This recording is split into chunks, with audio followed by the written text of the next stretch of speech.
I think we're live. Hello, Internet. Welcome to Discover RPG, the show where Angela, myself, and Logan chat about RPGs and D&D and overall just have a good time.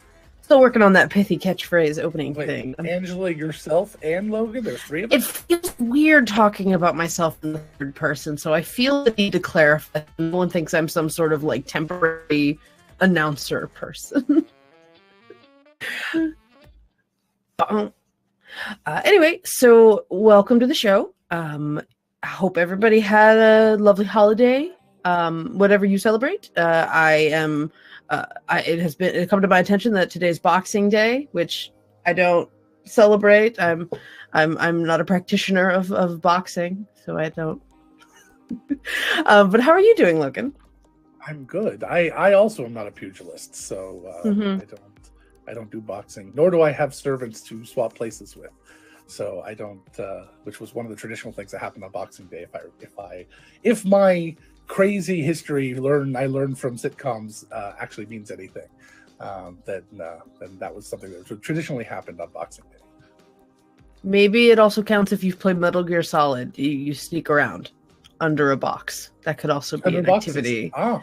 Yeah. Or if you like to pack things, you work at Amazon maybe. Every day is Boxing Day at Amazon. Or if you're really bad at unboxing videos, you just end up packing anything you get. Videos. Well, you just for some reason the boxes end up taped up even more when you try to videotape. Right. You're just really incompetent at it. Yeah.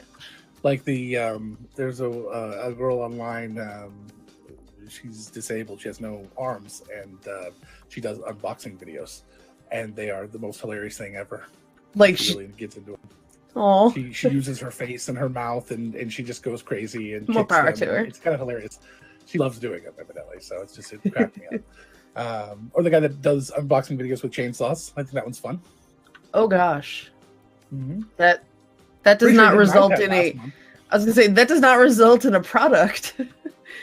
The box was great. It chainsawed real well. I don't know what was inside it, but the box was real good. This iPad didn't work when I got it. 1 out of 10. I was like half out of 10 and half out of 10 over there too. Oh, so it's what, the 26th of December. So we just had Christmas. Was your Christmas okay? We did.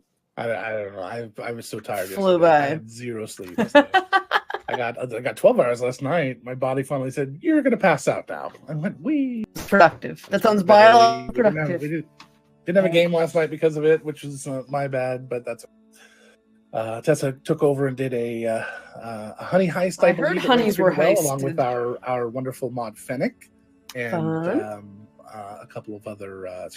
Our community organizer. She's much more than a mod. And a couple of the countless heroes over there, Jay and things. But due to we don't have that up on the YouTube yet because due to Twitch's rules, we're not allowed to put it up for 24 hours. So that'll go up tomorrow. But it is on Twitch of VOD. You can watch it here. Ooh, exciting! I only have one thing to continue talking about for our banter segment. Okay. Do you have any let's say safe for public announcement New Year's resolutions for Nerdsmith or this do I have any robotic language and safe for public Angelas? Safe for public announcement, any sort of resolutions for the show or for Countless Heroes or for Nerdsmith? New Year's resolutions. That's what we're talking about? Oh, yes. Got it. Okay. Professional New Year's resolutions. Professional New Year's resolutions. That you can share with the public that aren't just, let's have a director's meeting improvisationally live. Well, for this show, the goal is to start bringing on more and more guests. We have a long list of guests we'd love to have. A couple of people that come to mind for me, we've had that have been on the network before. Keith Baker would be great to have on. I would love to have Keith Baker. I'd love to have Ben come back from Puff and Force. I thought he was. I'd love to chat with Ben and not be ill. Had a chance to do it. Matt Mercer has been on the network before. I'd love to have him come on to the show and talk with us. And I know that he does Wednesdays. Our work for him, so that should be something we can do. The Sly Flourish, we've talked about having Sly Flourish on for a while. Oh yeah, and he's actually agreed to do a segment. He just can't do it Wednesday, so it'll be a pre-recorded. Yes. But that's okay. So if it's pre-recorded, as we go. If it's pre-recorded, I can add a laugh track. There you go. So people actually laugh at our non-funny jokes. So that's those are the people we have on. I'd love to bring on some people who are newer to D&D too, to kind of discuss and see how their introduction has gone and the things that they're seeing as new people. Because that sounds like as somebody who's that sounds like getting in touch with Straticus and asking him about any of his players. I'd love to have Straticus on. But yeah, somebody who is a 20-year veteran, it's hard for me to see the game from a perspective of somebody who's just starting to play. And I would love to kind of get that angle on things. As for the network, getting the membership stuff set up, getting our store open so we can start selling products. We have some amazing products we're ready to start going. That's all stuff that we can talk about. I wasn't going to announce this till later, but I did. That's what I said. Say for public announcement if you don't want to. Discover RPG. Well, I wasn't going to announce the name, but I was going to say that Discover RPG has our first sponsor, which next week we will be announcing. And I'm very excited to be working with this company. And not only are they sponsoring this show, they're sponsoring the entire network. So it will be a lot of fun to see what's going on there. The videos that we plan on making will be potentially made in cooperation with them. Correct. Yes, we're going to be the videos that we're going to be doing, the little short videos, which will start next week, will be in partnership with them, and will be content that we release through their website first, and then we'll go on to our YouTube shortly after. Well, it'll always be on our YouTube. It'll just be you'll only be able to find it there, and then it'll go public after. When the next video is done. So about every once a week, we're planning on doing that. So that'll be a lot of fun. I'm looking forward to that. Yeah. I want to mimic Simone Gertz's videos, her shitty robot videos. I might be robotic right now. You are a little bit, but that's okay. That she puts all over the screen scrolling words that say sponsored, sponsored, sponsored. So you're very clear that this video is sponsored. It's quite wonderful. Yeah, and I think that's a great idea. But yeah, we've got a lot of amazing things coming up. We're going to be refocusing down our how we focus on projects. So we don't have so many projects going on at once, and then they all start to tend to fall through the things. And I mean, we learned a lot over our first year. And even though we're not a year old yet, we are completing our first year in business. It was over half the year, so by most standards, we will have been in business for 1 year. So yeah, I think we did really good here. I think we've done a lot of really cool, incredible things. We got a lot of new shows coming. We may be looking at possibly retiring a couple of shows just to shows that we haven't been able to update or something, just kind of moving them to the wayside. Putting them out to podcast pasture so we can podcast pasture. We'll have the content available still, and we might revisit them occasionally, but like Discover or 20-sided DM, which this is what that was supposed to be. This kind of just took over that, and we have rebuilt it. We had the technology.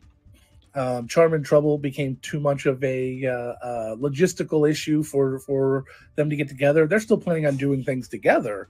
They still sing all the time on stream.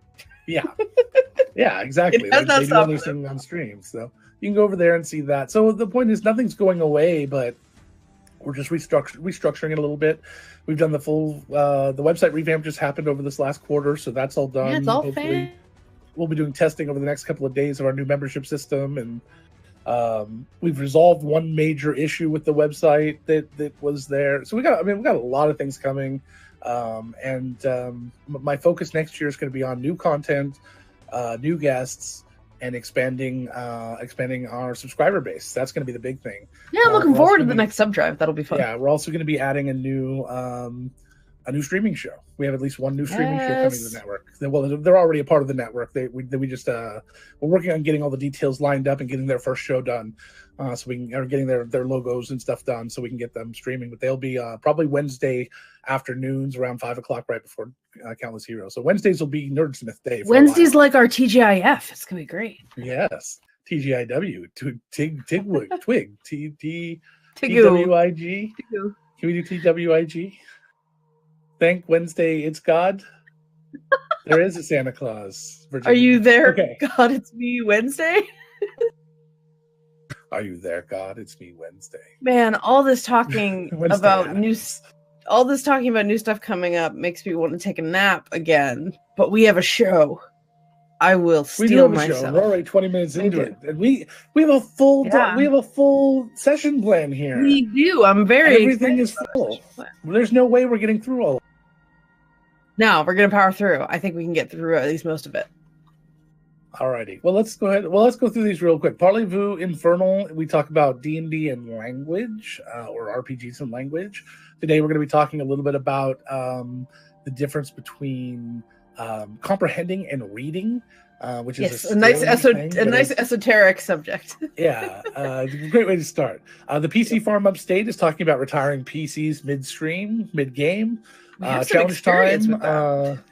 Yes. Challenge time was Angela's challenge last week was to talk about playable monster races and the cool classes we can put them with. Mm-hmm. Light Up the Forge will be our final update for World Ember. We'll do a summary probably next week, but we'll talk a little bit about that today. Taming of the Brew, we've got a neat homebrew to show you. Different Folks is talking about variations on races. So variations. Doing something outside of what is rules as written, mm-hmm. or just playing within the confines of a race. Right. One of us is talking about. I changed the name of it. That's a good point. You made a segue earlier. You talked about wanting to talk to people who had just started playing, and I have a sort of homebrewy game style that me and my husband have run, that we think is really an interesting way of introducing people to 5e, and we took it from a Reddit post. Then we've expanded it considerably, and we have a lot of fun with it. Yeah, so one of us is a segment where we're going to talk about onboarding new players, meeting new players, what to do, etiquette, things like that. And then review time, we're going to be reviewing an abstract maps article that was done on D&D Beyond. So yeah, I was really excited about that. That has revolved around a lot of things we've been talking about in the last few weeks, about just alternate play styles and theater of the mind versus maps, and then this talks about a lot of options and a lot of variations on that I really like. So I'm excited. I am excited about all of these topics. I'm super so that is glad to be here today. That was our show today. Thanks, everyone. All right, bye. We're one away from 400 followers, by the way. It'd be super nifty if we could get one more during the show today. It would be super nifty if we can get our 400 follower today. We would really enjoy that. Let's make this show super good, and people will think about following. We'll go ahead and do our best. This time we'll try to make a really good show. We'll try not like all those crappy times we did. All right. Parlez-vous Infernal. Topic 1. You brought this up because it's a bit of an issue of semantics. You wanted to talk a little bit about phrasing of certain spells and abilities and what they do in terms of your language comprehension, and then how they might not be quite what you think. Now, I looked up the spells on D&D Beyond, which, if you don't have D&D Beyond, I highly recommend it because all the errata is put in there instantly and all of that. So I'm pretty sure they're up to date. But yes, there is. I didn't mean to derail you with that. That's all right. There is. There's a lot of spells and abilities that deal with language. And I just think that it was worth talking about because while these are probably up to DM interpretation, they are different. And when it comes to, if there's one thing I've learned about Jeremy Crawford and Chris Perkins and oh man, I'm so sad. Mike Merles. Mm-hmm. It's that the way they've chosen things to be the language that they choose is very specific. Their answer to a lot of sage advice is, if it was supposed to do X, it would have said it does X. And so when you look at certain abilities, such as what's the warlock one? It is Eyes of the Runekeeper. Eyes of the Runekeeper, which allows you to read any written word. Yeah, it says any writing. It doesn't actually specify language. It is saying any writing. So that would indicate runes or things that aren't traditionally just a script. Like, it includes that kind of stuff. I would even argue it might include arcane sigils and things. You might be able to understand what those do, at least in the abstract. Right. But that's the point that we're talking about here. So you see an arcane rune and it means evocation or fire. You don't, but you don't necessarily comprehend what it's trying to tell you. Whereas with the spell comprehend language, you have that. It specifically says you can comprehend the writing. You understand what it's trying to tell you. So it was an interesting discussion between the two. And Angela had a short one earlier this week, just to kind of, like save it for the show. But this idea that you could read something without comprehending it, and how would you put that across? And we came to Thieves' Cant as our first one. Thieves' Cant can be written. It's a kind of a coded language. But Angela and I have very different experiences with it. One way that I think of it, I think it could be a lot of things. But one way I look at it is, if you've ever seen Ocean's 11 or Ocean's 12, maybe it is, where they pull the Lost in Translation on Matt Damon's character, where they talk in this very funny sort of coded language. I could hear every word they said. I had no clue what they were talking about. Now, in that situation, they weren't talking about anything. They were making that shit up because that's the joke. But the idea is, that's how I've always seen Thieves' Cant. Even before I saw that, as soon as I saw that, I went, "Oh, that's Thieves' Cant. That's amazing." That's a segment I'd love to do. Moments that movies strike you as, strike you as, oh, that's the thing in that. There's been a lot of movie moments where I've been like, oh yeah, that's that. That exists. That's that thing. But anyway, sorry about that. But yeah, as soon as I saw that, I said, "Oh, that's Thieves' Cant. That's amazing." You're sitting there and you're talking openly around people. Nobody has any clue what you're talking about when you're really talking about whatever. And if you think about it, all of the Ocean's movies are filled with that. Every one of the every time they talk about any of the maneuvers they do in their thieving, those are all coded language, but they sound completely innocuous. So to me, that's Thieves' Cant. But to Angela, it's a little different. I've really enjoyed, I've been watching, and I'm absolutely obsessed with Dale Kingsmill's Monarch's Factory is her channel. Her a little bit about Thieves' Cant. I'm a huge fan of it, and I want to talk about it at some point with that. I just saw we got followed by World Anvil. They just came on. Hey guys. They just followed us, or they raided? They just raided. Welcome, guys. We're talking about comprehend languages versus read language versus understand language, because it's all worded differently.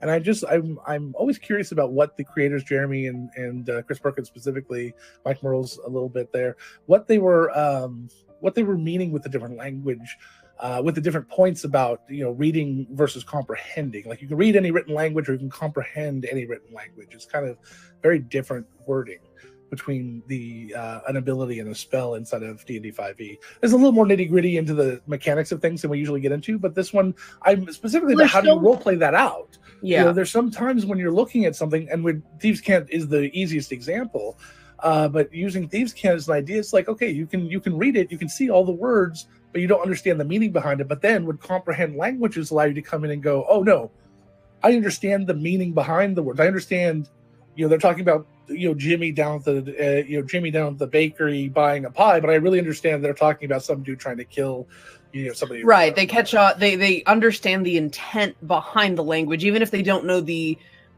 nuance of the code.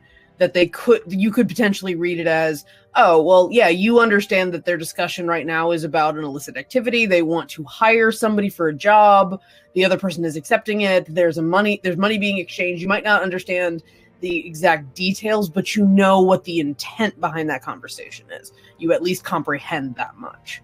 But then, for me, the point is that comprehending, so I'm not even sure then that I agree with that 100%, because with comprehend languages, you comprehend the language the way it was meant to be used, not necessarily somebody using it in a way that it's not meant to be. It becomes a whole different thing. But that's where the system gets in the way. Thieves' Cant, in the way that I use Thieves' Cant, they say it's its own language. But it hi Andy, hi Whiskey.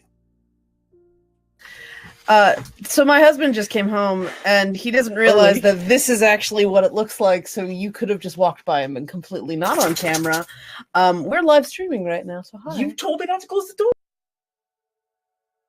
Bye. Hi, internet. Goodbye, internet. Goodbye. You don't Andy. have to move Goodbye. it. Okay. I do have to move it. You crazy, crazy person. I'm so glad that everyone experiences we're quite happy. So how are you? But that's what happens when he's not playing a charming little dog on D&D. Yes. What I was saying was,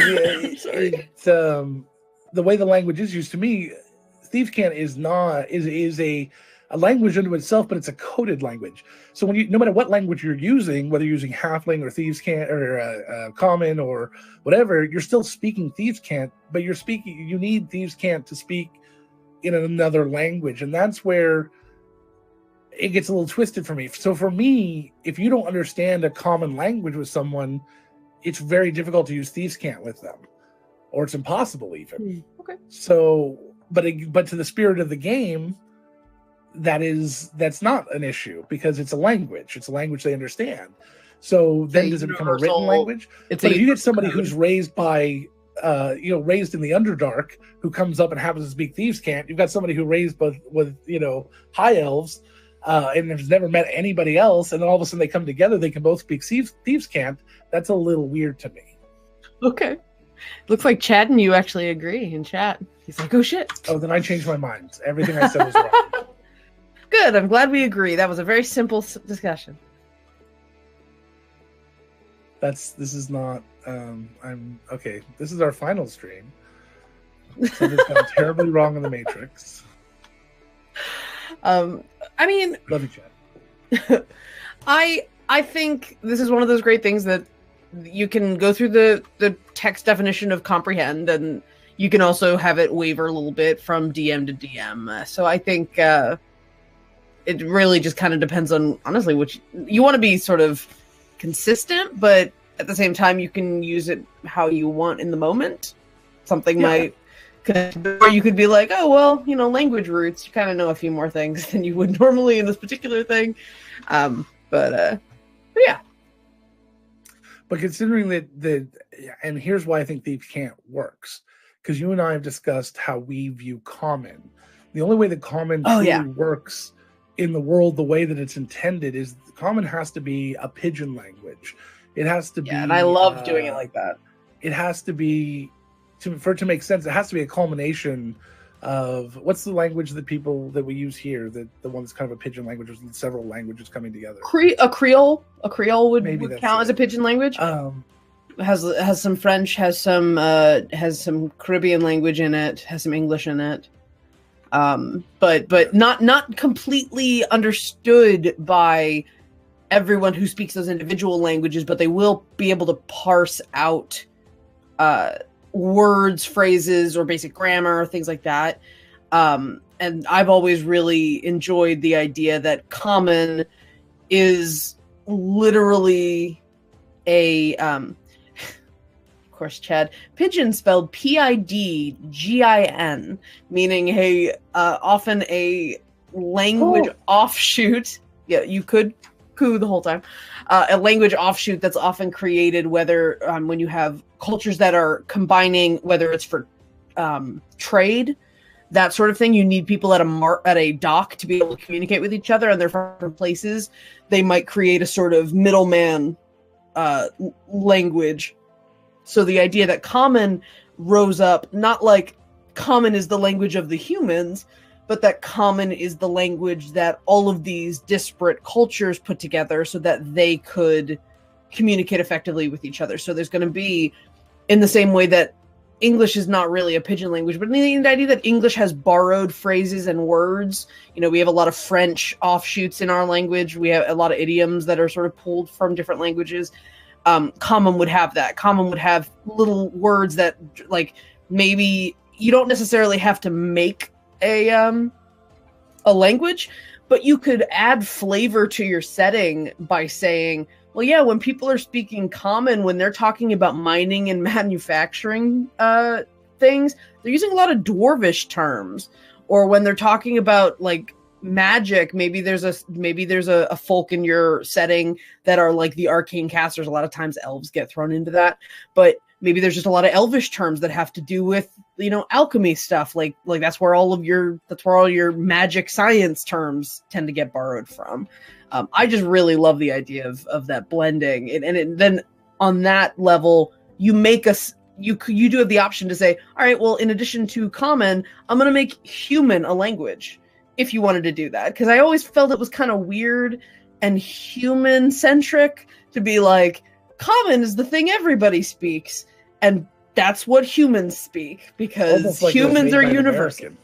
Yeah, it's weird, but this idea that common is just the English, and everybody speaks it, but then the humans also, like, that's their language, is this language everyone speaks. I think it's just because humans have lost their language at that point. If that's the way you want to build your setting, that's great. They're so short-lived in this land of these people who live forever, the elves, dwarves, and etc. Even halflings, I think, are double lifespan. That they're so short-lived in the common races that their language seems to be lost.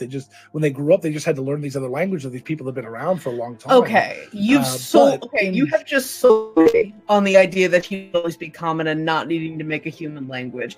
If you place your humans in that setting, if you place your humans in a situation where we had to just learn the common parlance because we were going to get left out of everything naturally, if we didn't learn how to do it. It wasn't a conscious choice. It just naturally happens that their language, that the language that spoke more commonly. It's like immigrants who come here. It's like the first generation does not usually speak the language very well, but then the next does. They have to. It's just because they're engrossed in it. It just happens. And that's just kind of what happens, is being around school, work, and where there are dwarves and elves and things. Then all of a sudden, common becomes this idea that we can all talk about across the board, and then people find, common is kind of a great sort of way to focus because it allows us to talk with all the other races as well. But these long-standing races who have the time to teach their children or are highly intelligent these other languages or steeped in tradition like the dwarves, it's like, no, of course we're going to keep our language, but we're also going to use these other languages. Whereas the humans, as they've been written, are the adapters. They're the ones that are like, okay, we'll just use that, no problem, so Okay, that just made me super happy. I'm 100% down for that interpretation of common and human race, and explicitly setting that, that expectation. I want to have a conversation at some point about about how we've talked about trying to get away from the race model. And what are other ways of that? I know some people are just like, just the term itself is a little charged and unnecessary, especially when you talk about like some groups not being compatible for like breeding. Like some people can't have children in certain things. It's just a weird thing. I like the idea of folk. That's a big one that I'm starting to try to internalize a little more. I don't have a. Okay, so here's my thing. I actually, in my world, all of the races can breed together. You just, not all of them can create half breeds. You just have a dominant gene in one or the other. That's all. So with at least most of the player races, for the most part, that's what you come up with, is that one becomes more of the dominant gene, or it's a 50-50 chance. I mean, just make it easy. There's only certain races allow half breeds, but this can also allow for some variations. Like if you wanted to have an overly tall dwarf, you could do that. Oh, my mother was a Goliath, and I'm a little taller. I have a little bit more of a rustic features. I don't have a problem with that personally, but that's, for me, that's why race is okay as a term, because it's one group that we can. Absolutely, I don't have a problem with it. Other people do, and I come from a place of privilege, so I have no problems trying to get rid of it. It's going to be very difficult for my brain, because I've been doing this for 20 years. Andy, folk doesn't necessarily make sense to me, but I've never really liked the word folk, period. It's just a weird word for me. I don't know why. It's probably some stupid bias in my past. I will get over it, but if you drop the L, it's easier. Folk? Just folk. Folk? Ferk? That's not. That's dropping and replacing. That's not just dropping. It's folk music, or you're talking to different folk. Different folk. All right. But I have. I think Andy might have talked to you about it, but we talked a lot about a way to work around PC races that I thought was really interesting.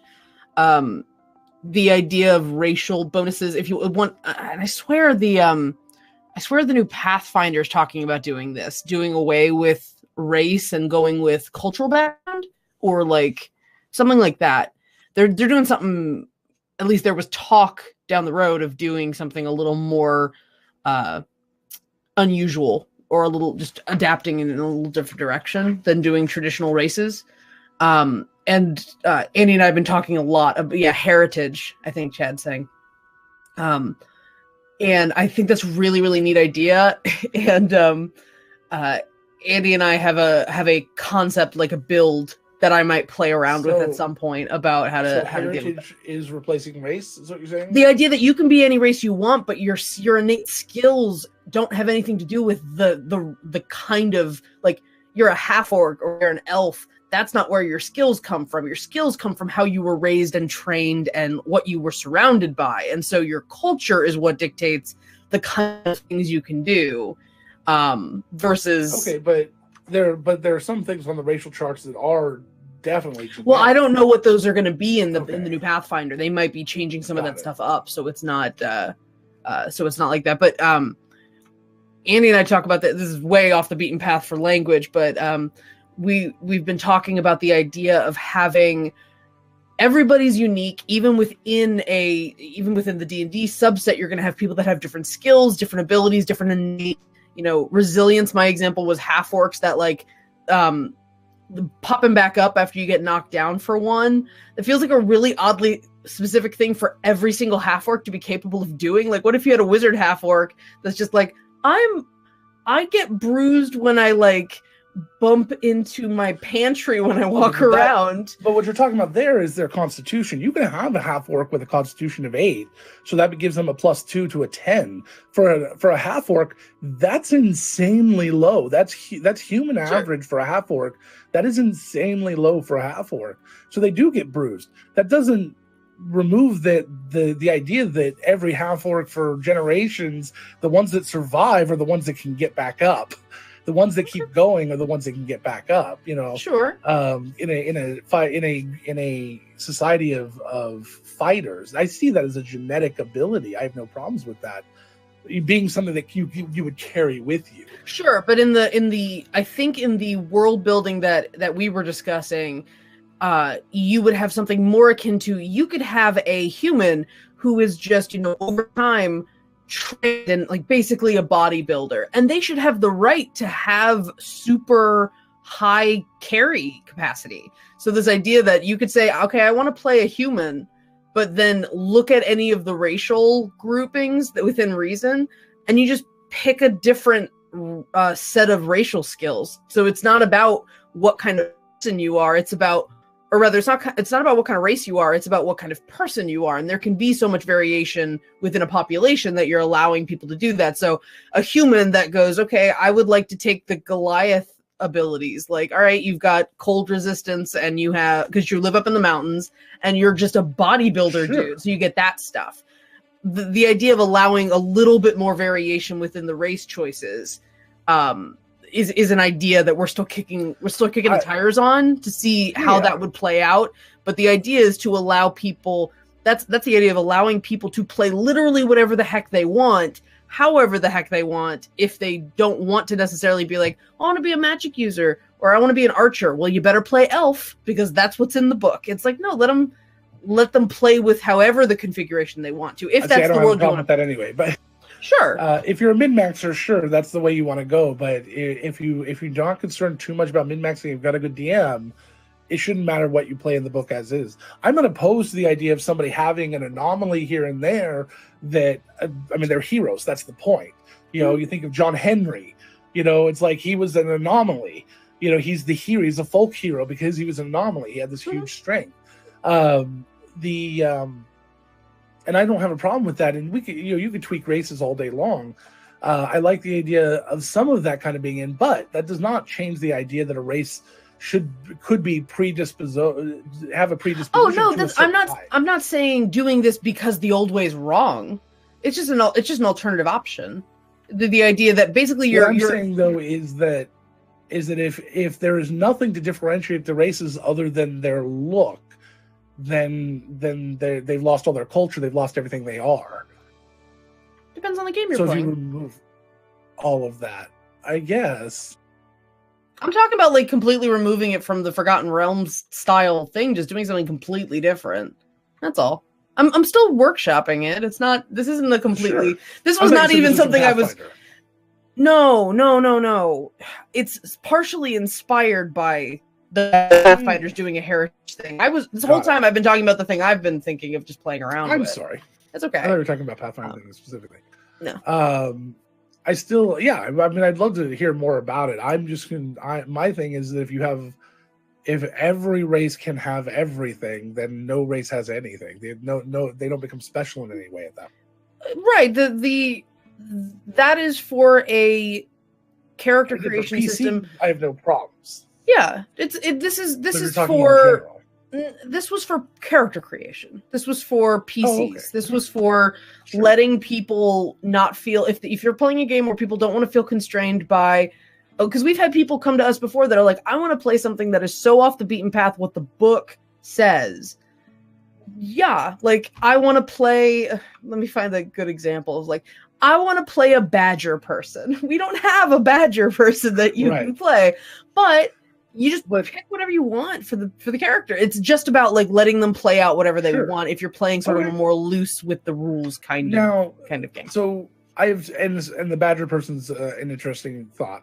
I have two options for that. One, we already have a race in our game that's called the Feroce. You could easily just reskin that, maybe make one or two tweaks. But also, you have an amazing little PDF you found somewhere that somebody broke down all the racial abilities and gave them point values. Now, I don't agree with all the point values.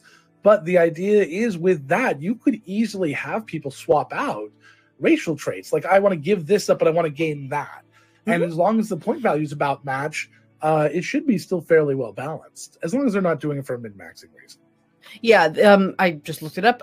James Musicus, I have his homebrew site. I will put it in the chat. He has some stuff about doing class homebrews and race homebrews, and he's done it in sort of a point-buy system that how to balance things out. And he's also gone through the existing races and classes and scored them so that you can compare if you want to try to balance things out for what's okay, what's already existing. So and that's how we used to build our Veil races. I was going to say, we use that system to build the Veil races. Again, does it come out perfect? No.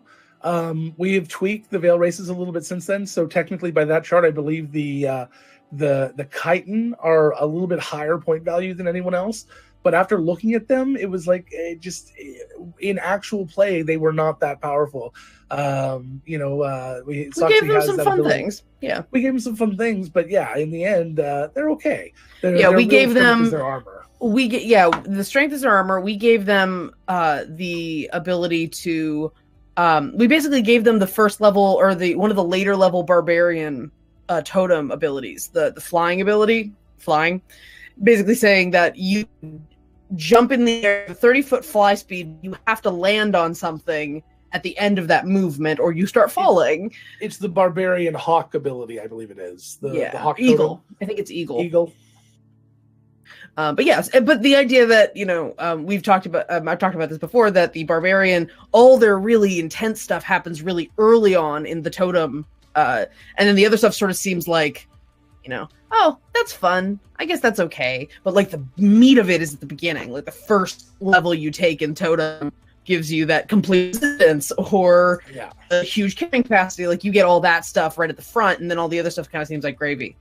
All that being said, though, that fly ability is amazing. There's been a lot of amazing. I mean, I was like, okay, let's just go ahead. They want a flight ability. I didn't want to give them flying. That's a huge point. But when you look at Aarakocra, they have flying and not much else.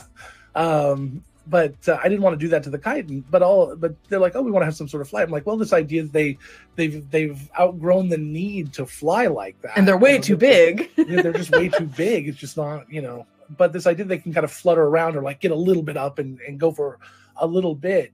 And the glide speed that Heather has done with that has been really good. Like this ability of like falling damage is completely negated, obviously, because you can just fly that last few seconds. Like, it makes sense. It's well, I just love the Surrenders game shit she does. She's like, oh well, I'm just gonna run on the wall because climb speed and the glide's gonna jump over the thing and hit the wall next to it and then fight from there, which is awesome and such a fun dynamic way of using the environment. I'm just so happy that we did that with the chitin. They were really, really fun. As I did, you walk on the walls and flutter and fly. You don't have to fly down to the ground. You just have to land on something. You can literally land on anything. Yeah. You can land on the ceiling. Oh, and so just as a little bit of context for anybody who doesn't know what we're talking about, the chitin are one of the custom races we play in Countless Heroes in our setting of Vale, and they are just like giant iridescent beetles. And so we've given them a couple of different abilities. One of them has like some of the sub races that we've made for the chitin have like sort of a fun little one-off ability that they have. And so the warrior cast that our PC Soxy is part of gets this glide ability that's an offshoot of the barbarian flight. But yeah, that was so off the beaten path. But fun. Do you want to go to the next thing, or do you want to have anything else you want to say about winning versus comprehension? That was a great discussion. All right, so PC Farm Upstate. Sometimes when a PC is played for a very long time, they need to go rest, and you have to take them to the farm upstate. And we want to talk a little bit about what needs to happen when, say, a player comes to you and decides they want to retire, or maybe something in the game necessitates needing to retire a character, whether in the player's opinion or in the DM's opinion. Do we just want to talk about why someone might want to retire a character? Well, let's talk about there's acceptable reasons to retire a character, and there's unacceptable reasons to retire a character, in my opinion. The acceptable reasons are the character is a detriment to the game, either decided by the DM or by the player. There's something going wrong with the character in the game, and it is interfering in some way with other people's enjoyment.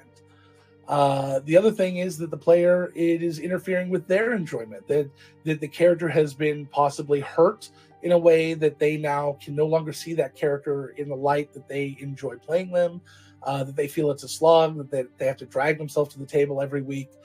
Those are good reasons to walk away from that character.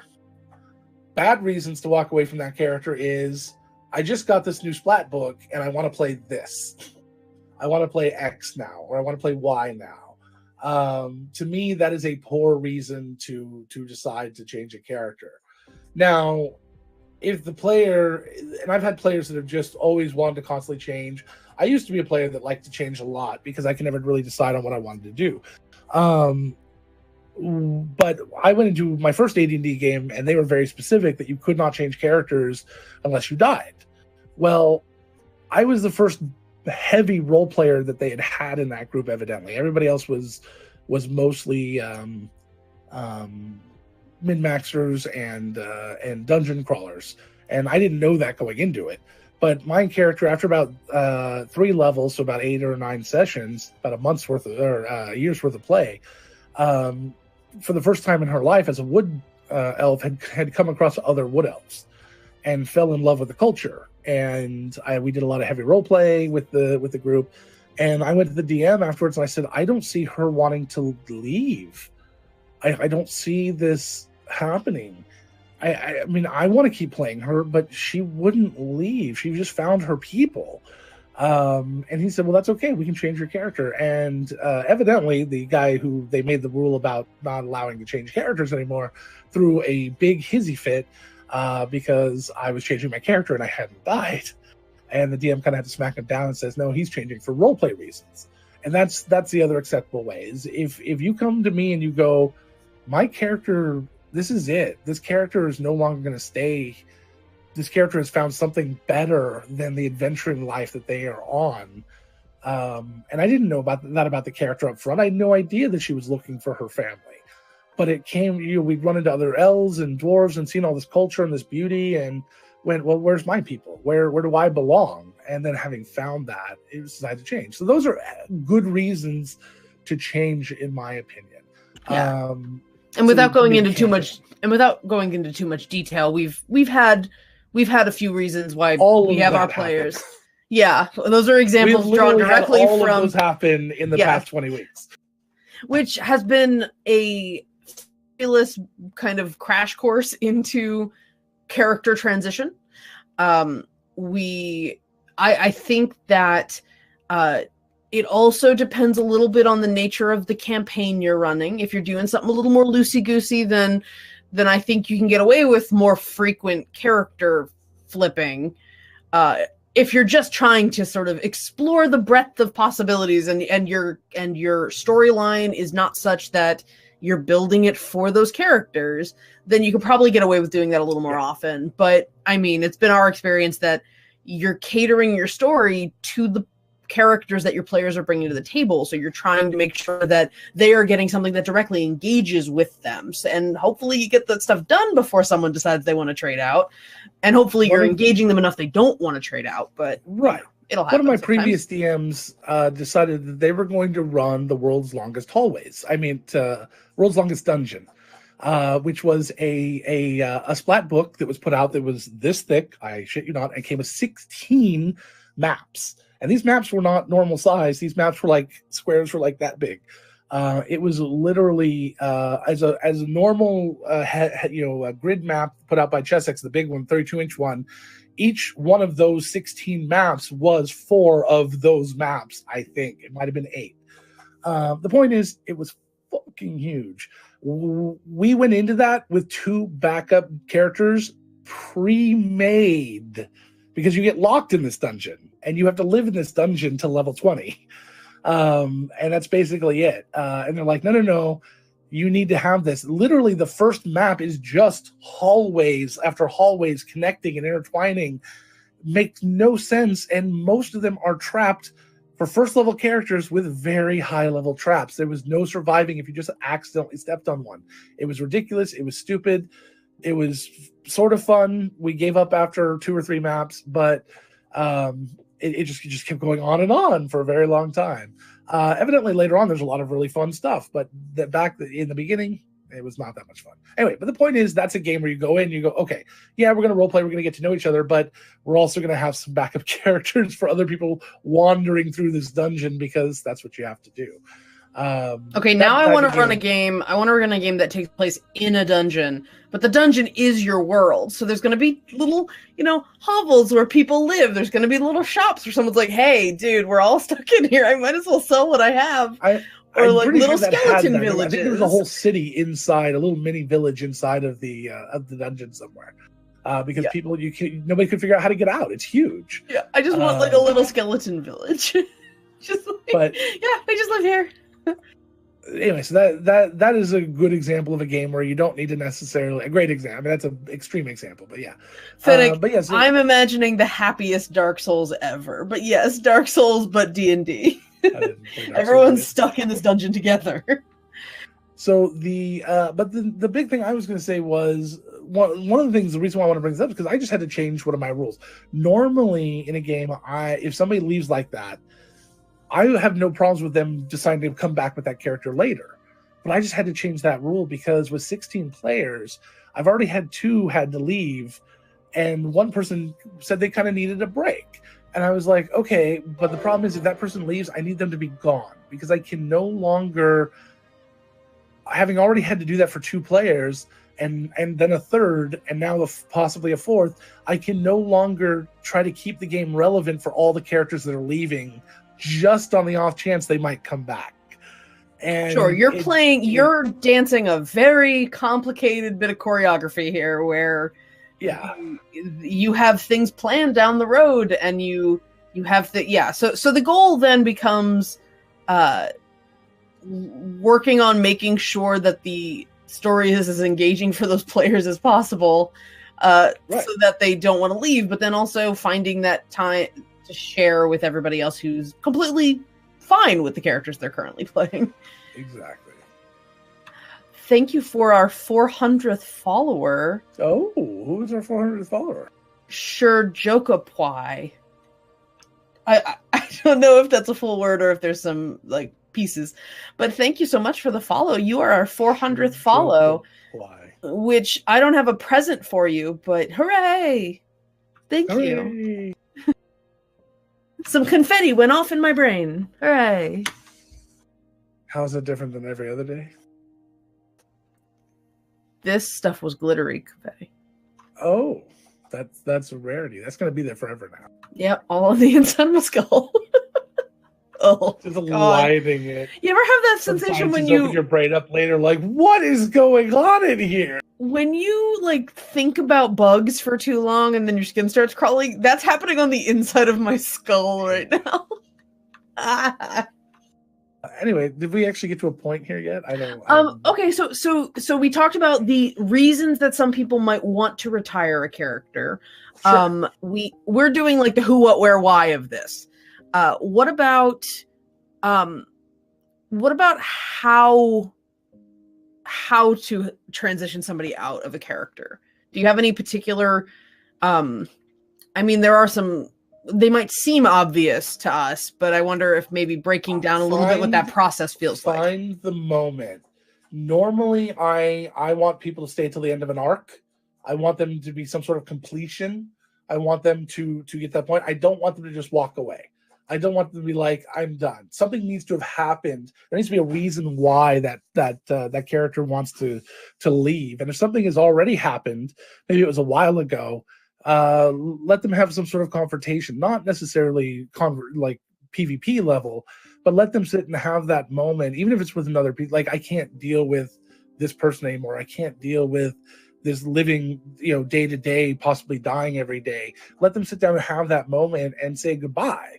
I don't always give the characters opportunity to say goodbye either. Sometimes it just makes sense. It's like you're standing, give them a situation to leave. I've had one be like, here's the portal. This is your chance. Are you going or not? Your friends are not here. And she wrote a note real quick, and that's it. That's all they got. So they left a note behind and jumped through the portal, which the note, I'm not sure was ever even found by the PCs. But the PCs out of character heard it all, obviously. So they still knew it was happening. But in character, I don't think they found out. So there's a lot of opportunity, but give them that moment, give them that opportunity. That's what I do, because I want them to not regret the idea that they didn't have some sort of opportunity to say goodbye. Now, that being said, there are situations where I don't always let NPC say goodbye, but that's and I'm just wanting to switch. But that's only usually when there's been an issue with a PC that is not well taken by the other players, or if there's some sort of conflict that is just too difficult to resolve in game, that it would just be better if we just moved on. In those situations, I go, it's just time to move on. Let's just do the new thing, get the new person introduced. Let's get to something good and positive. But that's usually when there's an out of character conflict, not necessarily an in character conflict. I've had a character, or I've had a player that has wanted to swap characters or do something different, and I'm a big proponent of strong collaboration. And you are too.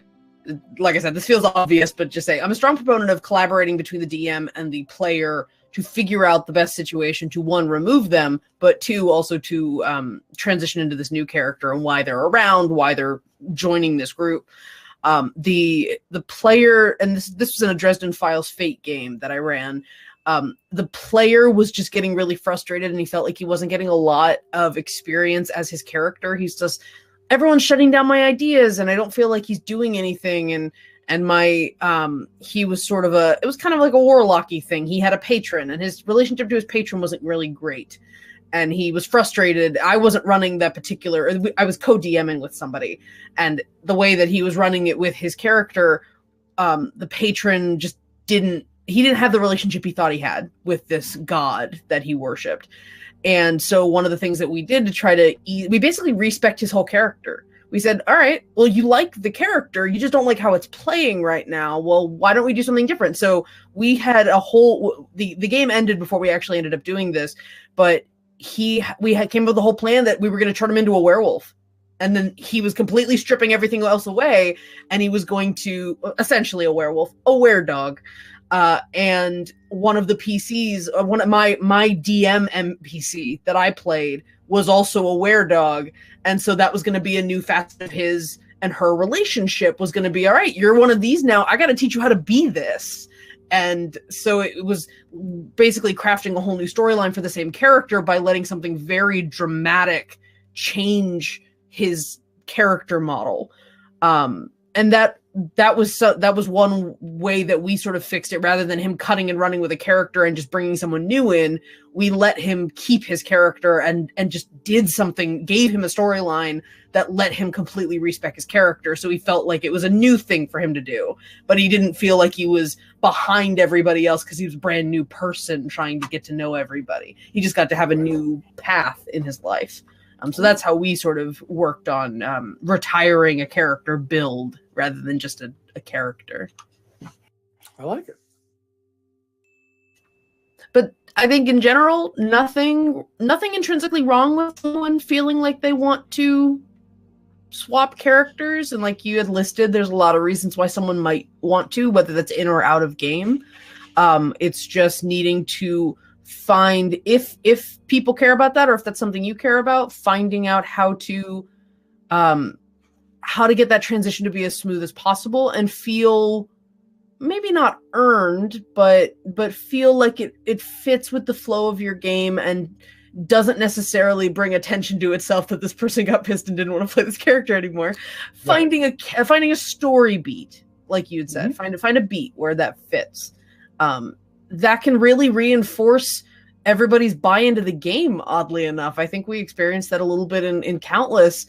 Not to like take Tessa's story from her, but she's explained it on Countless Chronicles, the recap show before, that Pesk, her lizardfolk cleric, when everything went down in our main story arc and like everything came to a head and there was a lot of conflict and the rebellion was blowing up, and she kind of came to this conclusion that Pesk didn't want to be there anymore. It felt like she had a lot of her idealism ripped from her, and that was very traumatic for her. And that was an interesting growth moment for the character, even though it was an exit for her. But I personally feel like it did a lot to the group. I think that being the reason that somebody left, I think that leaves scars on the people left behind. And so I think there was some interesting storytelling potential when she decided the morality of what's going on here, I'm not okay with, and I have to be gone. I have to do something for me now. I think even if it wasn't overtly talked about, I think it does require that the other characters do a little bit of self-assessment about, okay, Pesk was awesome and she couldn't handle this. Can I handle this? Is this something I want to be a part of? Like, I think there was a lot of introspection that had to happen when one of our good friends decided to just cut and run. And that wasn't the end of Arc 1. We also lost Sildana at that time. Yes, from an even more traumatic situation. Yeah, absolutely. From a very different perspective, Sildana in general didn't have a problem with what was going on around. It was okay with the rebellion and basics, but when it came down to having to pull the trigger, literally themselves, and be the one to make the hard decision, Sildana broke, and Sildana needed to go away for a while. And Sildana being so intrinsic to that, and Gabby, and knowing personally and having talked to Gabby several times about how I was pushing her character and affecting not only her character but her in real life, and making sure that we were okay after every session, literally making sure that everything was okay with them. I knew how much it was affecting Gabby in real life, and I knew that a break was necessary. So I had no problems granting that. But it becomes an issue after a while when in a game like mine, where it's about a lot of it's about mental torture and how what you think is not what you think. It's almost like challenging moral situations. Well, and the entire game feels like I'm gaslighting you, like, constantly.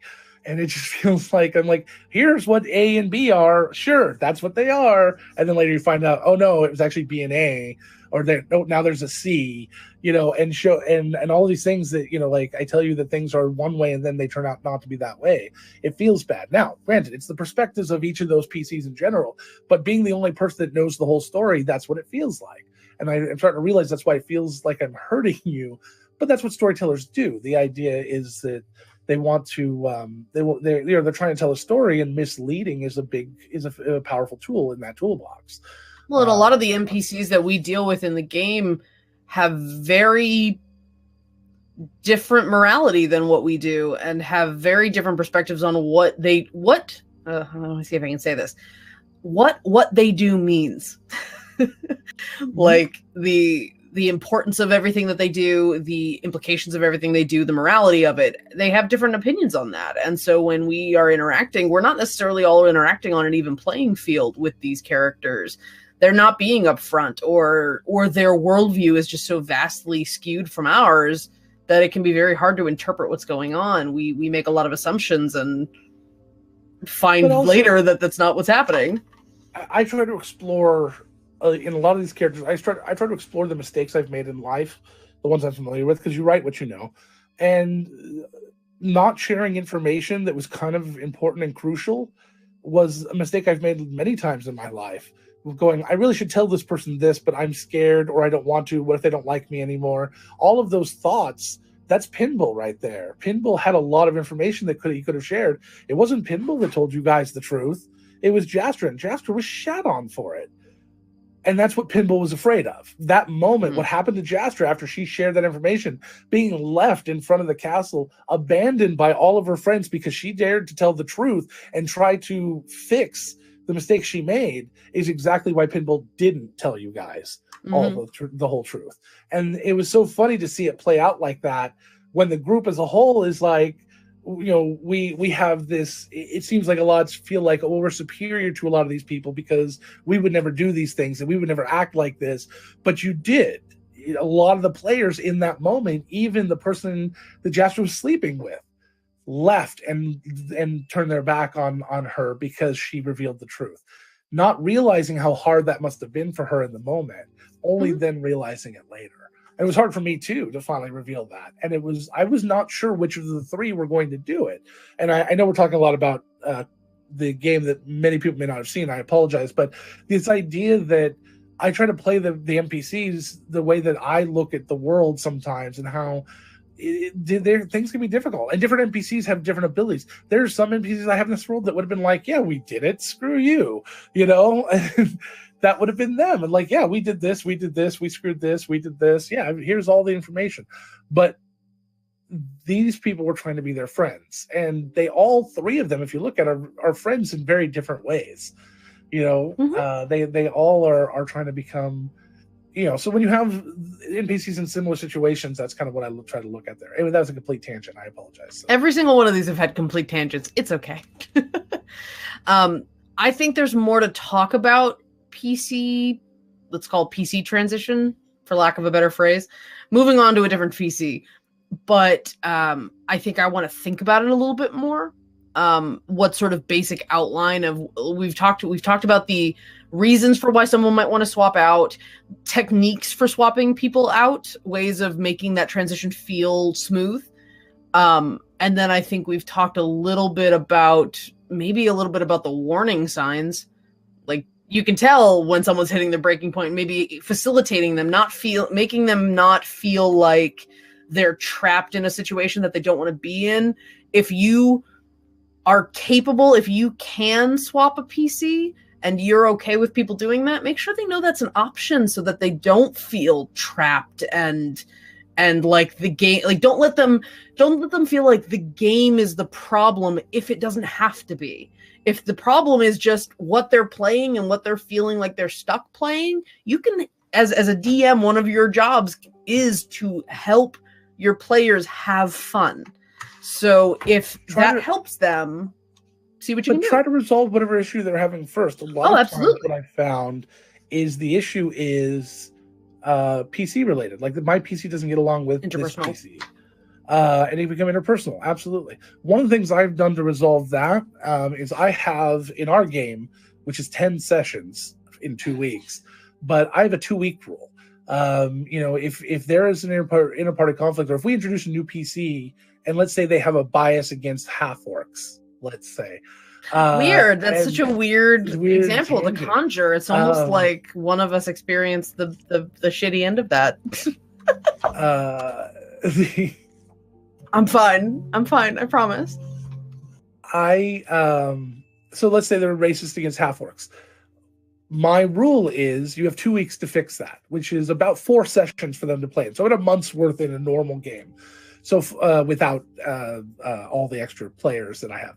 So in four sessions, you need to resolve that with every half-orc in the party. You don't have to stop being racist against most half-orcs, but you have to be okay with these half-orcs. And that is a sort of a meta conversation. And it's a great way to weed out problem players, because if a player goes, well, that's not what my guy would do, that is a very obvious, maybe overstated my guy syndrome. And we've talked a little bit about my guy syndrome here and there. The my guy syndrome, the basic idea is that if your character, if you say this is what my guy would do, and it is because you're trying to justify doing something horrible that's going to screw up the game and or party, you're not playing D&D, you're just being a jerk. That's how I look at it. My guy syndrome is not is and that's different than hijinks. That's different than hijinks. Foolish hijinks is my character does something goofy that fucks up a plan. That's not the same thing. That's different. As repeated just carpet bombing. I'm making other players uncomfortable or hurt is very different than I'm screwing up a plan or making the other characters uncomfortable or hurt. It's okay to make characters uncomfortable and hurt. It is never okay to hurt or make uncomfortable the other players. And that's when the issue needs to come in. And but if you're playing in a game where everyone is playing one type of game and you want to play a different kind of game, creating a character just to try to force that is not acceptable. And that's the type of situation where you need to kind of watch for. Those are good reasons to swap out characters too. But my point is that as a meta rule you have 2 weeks to resolve that conflict. Now, if you've been watching Countless Heroes, you may have seen there's been some that have gone beyond that because I didn't catch them right away because I have a lot going on. But now those things are going to be resolved and you'll see some resolutions of those fairly quickly. So that's my rule. You have 2 weeks or about 4 sessions that you play in. Every player plays about twice a week. So you have 4 sessions to resolve that conflict and move on, especially if it's PvP. If it's PvE, PvE, other NPC, don't care. But when you are upset at other PC or there's something going on between PCs, it should be resolved within four sessions. You need to talk about it. You need to resolve it. You need to move on. You need to be friends again. That needs to happen. If it can't happen, then something else we need to look at what else we can do. Yeah. Unless I would say the only suggestion or the only situations that I would say that that's not necessarily required. Again, all of this comes with the caveat. In my game, ... how I run the game, ... there are going to be games, there are going to be campaigns where interparty conflict is going to work for you and not work against you. We tend to play games where we want the heroes to be they're together because they're friends, or they're together because of some very fundamental bond they have with each other. And so we don't want there to be those sort of sharp edges in their relationships that are going to cause strife. Rough edges. Sure. Just not full-on lines between them. There could certainly, not that I have an explicit example right now, but there could certainly be a campaign where you have, heck, you could run a campaign with like two characters. One of them's a superhero, one of them's a supervillain, but they got to work together to do stuff. They could hate each other and really try to sabotage each other, but that could be the premise of the game. But once again, this all comes back to session 0. Make sure you all set expectations for the kind of game you want to run. And if you want to run a game that everyone's a friend, you've got to say that to your players and make sure everybody's on board with that. In those situations, the players probably are very into the idea, and they are playing off of it and enjoying their out-of-character banter. But that's everybody on the same page with each other. Yes, everyone on the same page. When you stop having those out-of-character experiences, and if you're having issues in character, and one of the players then comes to the DM going, "I don't know what's wrong. I can't fix this." That's when you start having the issue. In the end, what really should happen is if you're ever going to do any PvP in-game, or you're going to have those kind of conflicts, you should talk to the other player first and be like, look, this is where my character's feeling. Is this something that's okay to do in-game? It does not remove any of the enjoyment of the actual happenings, and then you're sure that both of you, and then you go to the DM, double-check with them. Once all three people are on the same page and it's the type of story you want to tell that story. Yeah. I mean, just to pluck something from one of our shows, in Shenanigans, I had that conversation with Kyle, who plays Merrick. He's a thief. He's from a mobster family, and my character is very on the level in terms of her intention of, I want to get our mission done because we're working for a group that hired us and I want to get this done for them. And I had an upfront conversation with Kyle at one point that said, my character, Adelaide, is a little wary of your character, and I don't, she's gonna call him on his shit if he tries to double cross us. And Kyle overtly told me, he's not going to screw you over on this mission. He doesn't believe in, once you make a deal with somebody, you're gonna follow through with it. So I could have spent the whole session, multiple sessions in this storyline thinking, all right, Adelaide's got to be on edge because she doesn't trust Merrick. But Kyle was like, no, I promise you can relax on that. That is not a stressor or a tension point we need to play out because it doesn't exist. So having a bit of a meta conversation with the other player so that I could focus on having more fun in those moments. I knew I could play around with him, and we had a conversation in the game between our characters that sort of cleared the air a little bit in that way. And it was a really good character building moment. But if you need to have that meta conversation with another player, that can be very valuable, because who knows, you could turn that into the role-playing moment that solves or at least resolves a little bit of that tension, and that can be really good character and bonding for the characters. Yeah. Don't get so stuck in your PC's head that you cannot change your ideas. Yeah, or that you can't talk to people about them. Exactly. Because the idea of not metagaming. Yeah. So we are at item 3, and we have half an hour left. I'm excited about item 3, so I'm down for this. No, this is item 3. Item 4 is challenge time. I'm excited about challenge. My point is, you were like, we're totally going to get through this list. Nope, we're not. We're back to old habits. It's not the new year yet. Our resolution hasn't. Our resolutions haven't. Maybe our new maybe our new resolution needs to be have the number of topics that we put on our sessions. No, because we've gotten through them a couple of times. And I like the idea of following up with these later. Like, Sure. all right, we're going to take the bottom 3 and we'll move them back to the top. All right, so challenge. Our challenge today for this week, we will have the dance party, Samurai, I promise. That's just default at the end. I always kick it up on the list. Where were you? We had the dance party. We opened with a dance. We have 2 pool dance parties per episode. So my challenge was to build a basic character off a monstrous playable race, which normally probably just includes anything in Volo's guide, whether that's the making a custom monstrous race or any of the ones they actually have stat blocks for. So monstrous race and a class pairing, something fun, a character that you think would be really interesting to play, and just see what comes of it. As the person who challenged it, Logan, would you like to go first? No, you can go ahead. Okay, so my character that I built is a minotaur, a female minotaur druid.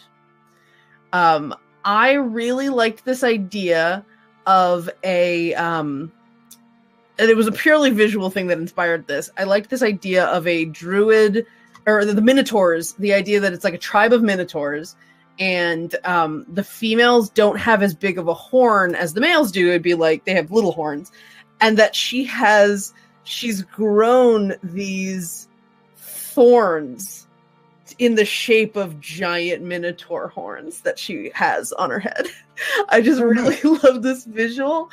And I came up with this whole thing that she's a grasslands circle of the land druid. So it's like pasture. She's a cow, and they live in a cornfield maze.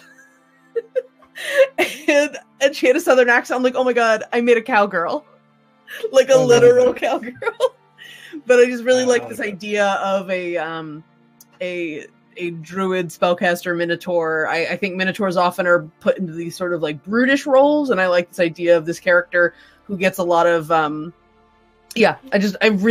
love this idea. It'd be an excuse for me to do a southern like rancher accent, because she's just a cowgirl from this really nice little cornfield maze. I don't know. I just really like the horn idea and playing around with that. So yes. So I came up with one of my first ones was a Luxodon rogue. This idea that this gigantic elephant creature sneaking around, just like sneak, no one sees the elephant in this room. Yeah, exactly. The pun game would be very strong. But I also like the idea of like being not very charismatic, just not very socially adept, and just really being really good at the sneaking, at the lock picking with these gigantic paws, and I love the concept of it. Logan, you wouldn't use your paws. You use your trunk to pick locks. Of course, sorry, of course. But the other one I came up with was this weird concept of this turtle sorcerer. This turtle that and the turtles are not at all slower than any other race or anything, but everyone plays them like them. I think it's hilarious. And then all of a sudden the fireball just erupts.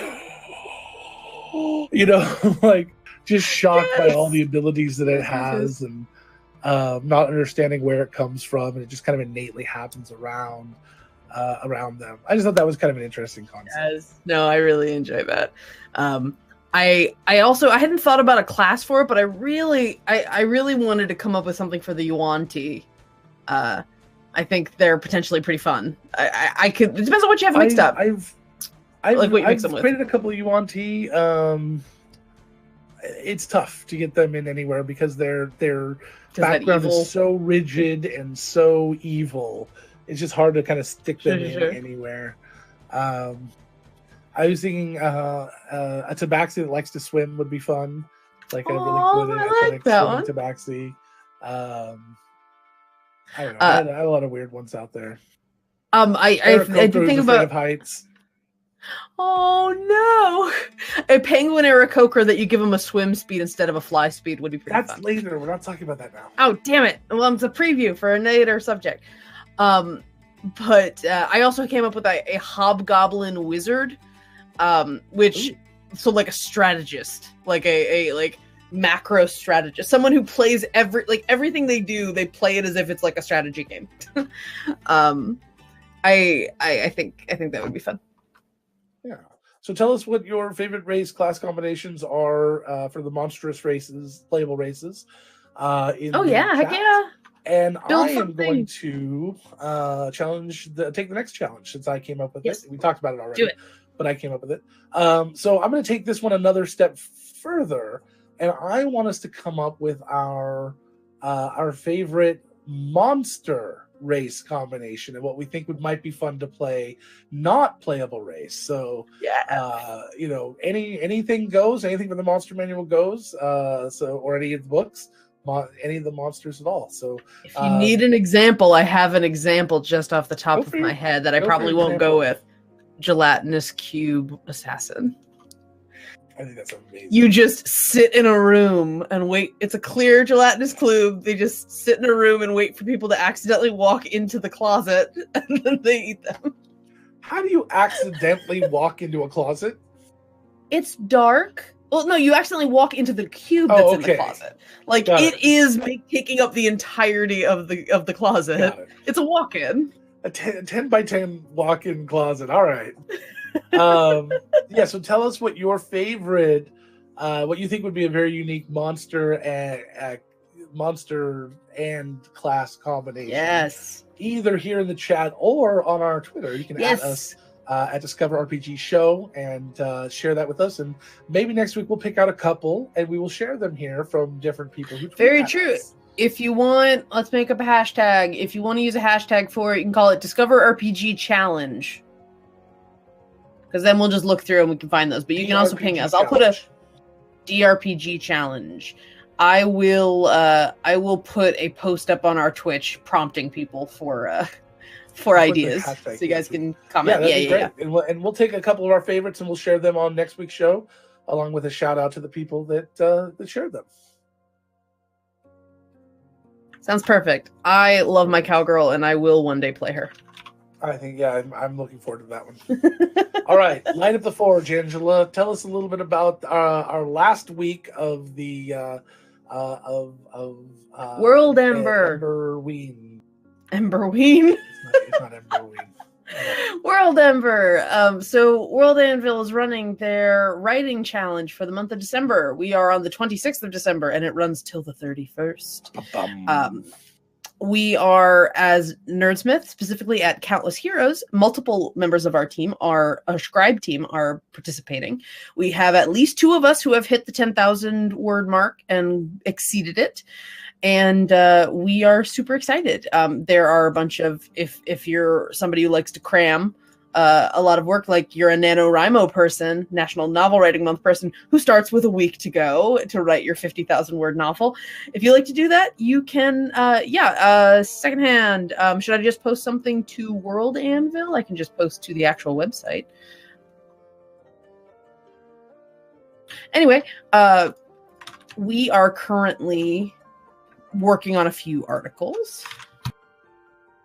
and I've wrapped a big article, at least the basics of it, for the Gods of Vale, our big pantheon system that we've created as a means of making something a little bit more unique to a D&D setting. We have a nice polytheistic setting that we use, and I'm very proud of it so far. I will probably be adding more images. We're talking about whether we're going to have some artists work on the symbology for the gods, so we have their actual symbols up there, and I'd like to put those up when we have at least drafts of them.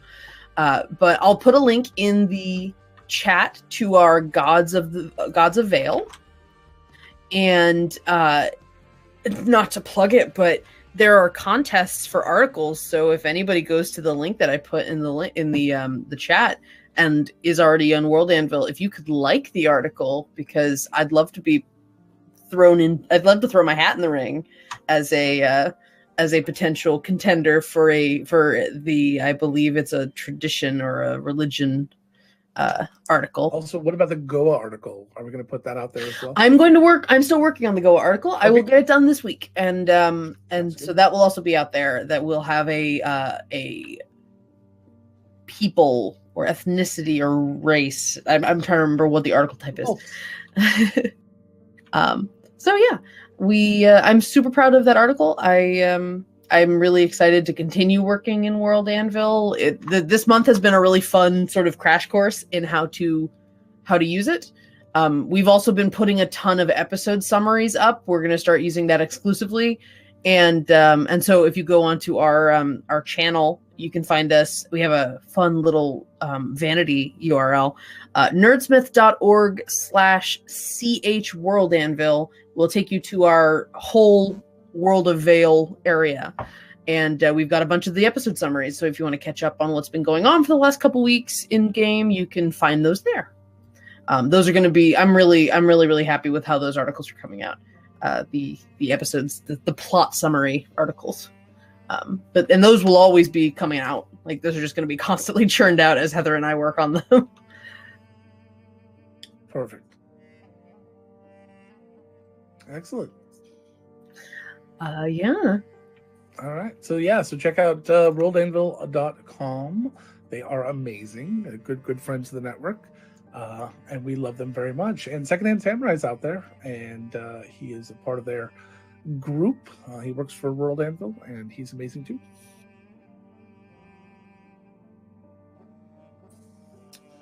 And yes, Secondhand, there are some rough edges to World Anvil, but it is still such a comprehensive system that there is no comparison. Yeah. It's amazing.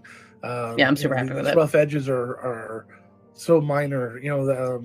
I used to be a part of an MLM, a multi-level marketing scheme, and they had one. They always had this philosophy, and I actually took this for the rest of my life. They say, make a mess and clean it up later. So basically, it's do a ton of work, just do the work, get it all out there, and then you can hone it. You can make it look better, nicer later, and that's exactly what World Anvil did, and that's why they're so successful. They went, we're just going to put all of the functionality in. It's not going to be perfect, but all the functionality is going to be there, and then we're going to keep adding functionality and keep improving it, and then we'll hone it, we'll make it look nice later, and we'll make it work perfectly and shave off those rough edges later, and that's what they're doing, and it's amazing. And that's what we're doing with Nerdsmith. That was our goal there too. We made a mess this year, and we're going to work on cleaning it up next year. So, or just make more messes. Either way. Well, we'll make nicer messes. There you go. Anyway, worldanvil.com. Light up the forge. Woo! Okay, so our next minutes left. We got to another one. All right, so we have gotten to Taming of the Brew, where we talk about Samurai new payment system. Logan, you want to do a really, really quick update? We're working on it. The new payment system is in testing today. It's in final testing. We ran into a major issue with the website. This is for our personal for Nerdsmith subscription service management subscription service. We ran into a major issue with the website where we had a couple of plugins giving us some major functionality run into a conflict with our server. I am currently working with both the server and these companies' tech supports, which of course were closed for the last 48 hours, in trying to get them resolved. I think it's just going to mean less functionality right now, but the membership system itself is running and functional right now in the back end, and the front end has been fully set up. So I've got 2 different people that are testing it today. Once the tests are done, if everything goes right, it will go live tonight or tomorrow, and we'll have our brand new membership system, which means that everything will be automatic from here on out. So when somebody signs up, they'll immediately get access to the bonus content, and they'll have access to all the extra things on the server, and they start supporting the companies immediately. Also, it means a simpler system in the back end, and less math for us to have to do to split up things with the creators. The creators are actually seeing more money each this way as well, because we're having to do less work. So we gave them, each of the creators, the extra more of the money there. So it works out really well for everybody involved to do it this way. And on top of that, of course, the network got its first sponsor. So all of that is happening this week. So it's been a very good week for the network. But yes, it will be going up tonight or tomorrow, and I will poke you directly as soon as it's up and running, so you can sign up there and then cancel your other subscription. That'll be part of the instructions, because through the PayPal system, we'll no longer be using that. It'll all be done through. Well, you can still do it through PayPal, but through the new system. But you have to go through the new system. We're going to be canceling all the payments to the old system. So, and I think if you use PayPal, it's still pretty much the same way. It's just done through the new system, unfortunately. So, sorry, we had no way to migrate everyone over. Yeah, so we'll keep people up to date with that. All right, so real quick, I think we have time to maybe talk about one more thing. Taming of the Brew. You want to skip Taming of the Brew, go to different folks? I know that was a big one for you. Let's do different folks then. Yeah, we will review, just if anyone wants to take a look at what we're going to be talking about, let's say next week. We're going to be doing a homebrew warlock patron, the Lady of the Lake, that we found. Yes. Thank you, Logan. So that's what we'll be talking about that next week. But if you want to take a look now, see what you think, maybe if you have any questions or any premises you want to give us during next week, feel free to contact us on Twitter, or save it for the actual episode, because that'll be fun too. Yeah. Okay, so different folks, or folks, depending on how you're feeling. Folks. Folks. Partly came up in my this partly came to my attention because Logan has a fun Aarakocra in Countless Heroes, who is a pigeon, and that is not necessarily like traditional Aarakocra. Not that Aarakocras have specific traditions, but it just made me think a lot about doing variants on existing races, things that are just like a fun way to inject a little bit of whimsy or just a little bit of interest in an NPC, or heck, even letting your PCs play something a little more unusual. So I wanted to talk a little bit about doing a little bit of variations. Aarakocra are near and dear to my heart, even though I don't play them very often. I love the idea that you could just offshoot any bird species you want. Mm-hmm. I also like the idea of doing that with the Kenku, though the Kenku have more of a, like, they look like ravens or they look like crows. But I'm 100% okay with a Kenku that is a different type of bird. I think those are really fun. I have seen such really delightful art online. I've seen blue jays. I've seen hummingbirds. I'd come up with the idea of a flamingo Aarakocra, which I thought was very fun. Just the idea of doing, oh yes, Jay, a peacock Aarakocra. That's a great idea. But yes, I just really presumably he'd have a very high charisma. That's more just like brainstorming in terms of just doing something fun with the bird races. We talked about the penguin Aarakocra. Yes, that swapped up the fly speed for swim speed. Yeah. And so you can do little flavor changes just to add a little bit of interest. Obviously, a penguin Aarakocra that adds a little more whimsy to your world, depending on if that's the kind of game you want to run. If you want to do something a little more gritty, some of these sillier options might not feel like they're a right fit for your setting.